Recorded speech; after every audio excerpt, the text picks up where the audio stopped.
Today, I would like to explain the difference between a courier and a freight forwarder. When you transfer cargo internationally by air, there are different services that you could use, including couriers. Now, the word courier may not be so common in general. This time, I would like you to understand the different international air shipment services. Then, I will talk through the advantages and the disadvantages, and using a courier and a freight forwarder. First of all, a courier means international delivery. The world's three largest courier are DHL, FedEx and UPS. These companies own their aircraft, allowing them to transport, clear customs and deliver goods to the final destination. These courier companies operate freight forwarding operations, so to differentiate the service, we will use a phrase courier for international delivery service. Let me explain about EMS, which is similar services to couriers. EMS is also an international delivery service, and they are processed as postal goods. Couriers are managed by a private enterprise, but EMS is managed by a company with postal business connections. In terms of their services, they are not much different, as they will deliver goods from a sender to a receiver. However, EMS is operated by companies who are a part of the Universal Postal Union, and each country offers different services. The service provides the cheapest cost. However, if the cargo is lost, it is very difficult to trace the parcel, as each country has different contracted companies. In general, EMS is used for personal cargo and inexpensive postal goods.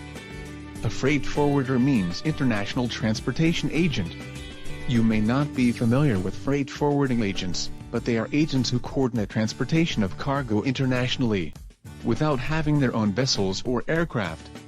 They can propose different transportation methods for each cargo, which cannot be achieved by using a courier. Now, I will explain the advantage of using a courier. The main advantage of using a courier is the transportation speed. Why can they transport items so fast? Their transportation is very systematic and they focus on speed. Their custom clearance is different from normal custom clearance, which is used by a freight forwarder. It is called simplified custom clearance.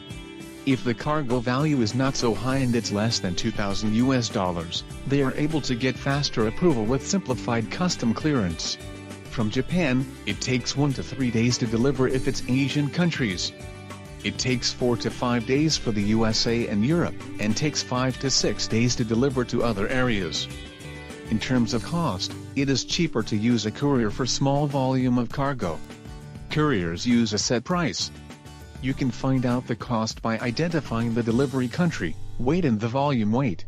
What you need to remember is that there are costs which are not included in the set price.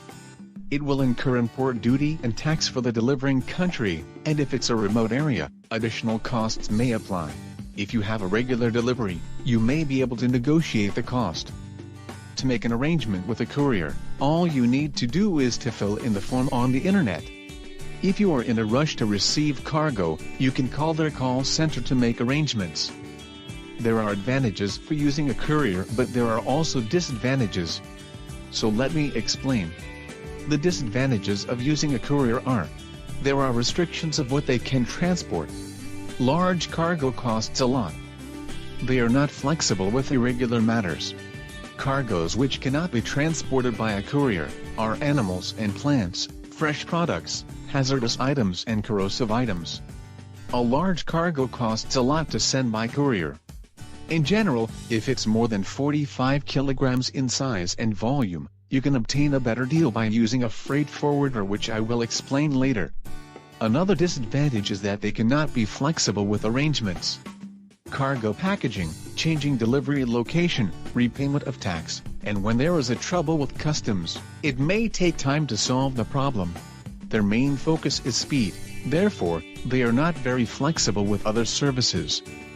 Now, let me tell you the main advantages of using a freight forwarder. The main advantage of freight forwarder is that they can transport cargo as requested by each customer. If the customer's main focus is cost, schedule or safety of cargo, and they use a freight forwarder services, they can have additional options of transporting by sea, by air, or courier, and choose the best transporting method. International logistics can cause problems. It may delay the delivery date, divide the delivery location, go through special customs. What couriers are unable to offer, it allows freight forwarders to step in and provide services. With regards to cost, a freight forwarder can offer lower prices with larger volumes. Therefore, if you are transporting large cargo by air shipment, I suggest that you to use a freight forwarder. I hope you were able to understand the service difference between a courier and a freight forwarder. They both deal with international transport. Courier's focus is air speed. If you are shipping weight and volume weight under 45 kilograms, you can take advantage of their reduced cost.